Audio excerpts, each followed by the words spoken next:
بسم الله الرحمن الرحیم. درنو لیدونکو السلام علیکم ورحمت الله وبرکاته. په دې هیله چې صحت او عافیت جامې پرتنو لرئ. قدرمنو لیدونکو زموږ د ورځې خپرونې ته بیا هم ښه راغلاست. زه غواړم تاسو ته په نننۍ خپرونې کې یو په زړه پورې او خوږه کیسه وړاندې کړم، په دې هیله چې دا کیسه ستاسو د پام وړ وګرځي. وایي یو سړی یو عالم ته یوه ورځ راغی او ورته یې وویل چې زه غواړم رسول الله صلی الله علیه وسلم په خوب ووینم، خو زه دا کار نشم کولی. عالم ورته وویل چې زه به تا ته یوه لاره در وښیم، که چېرته ته دا عملي کړې نو ته به رسول الله صلی الله علیه وسلم په خوب ووینې. سړي ورته وویل چې سړي عالم ته ورته وویل چې خامخا دا لاره راوښیه، ځکه چې زه غواړم رسول الله صلی الله علیه وسلم په خوب ووینم. عالم ورته وویل چې ته کله کور ته لاړې ماښام د ماهي ښه ډېره غوښه وخوره، خو اوبه ورپسې مه څښه او همداسې ویده شه، نو انشاءالله ته به محمد صلی الله علیه وسلم په خوب ووینې. چې کله سړی کور ته روان شو، ماښام شو، د ښه ډېره د ماهي غوښه وخوړه، خو دی په هغه وخت کې ډېر سخت تږی و. لږ ځنډ وروسته دی ویده شو. چې کله دی ویده شو، د په خوب کې ښایسته پاکې رڼې اوبه ولیدلې چې دا په هغه اوبو کې لامبي او هغه اوبه څښي.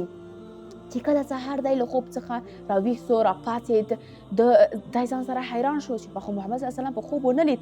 د عالم په لور روان سو. کله چې عالم ته ورسېد، عالم ته یې د خپل د خوب ټوله کیسه وویله.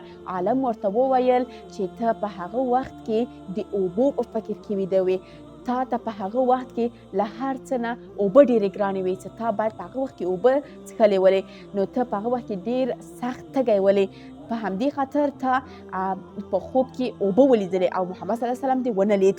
نو عالم ورته وویل چې له محمد صلی الله علیه وسلم سره دې همداسې مینه او محبت زیات کړه، انشاءالله چې ته به محمد صلی الله علیه وسلم په خوب ووینې.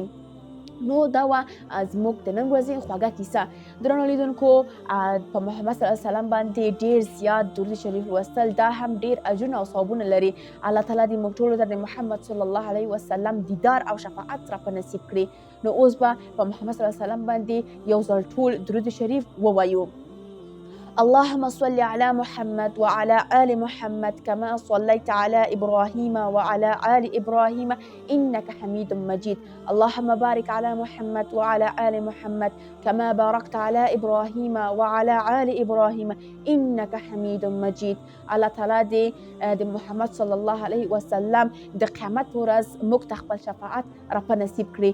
نو قدرمنو لیدونکو، دا وه زموږ د نن ورځې خپرونه. تر بلې خپرونې د خدای په امان.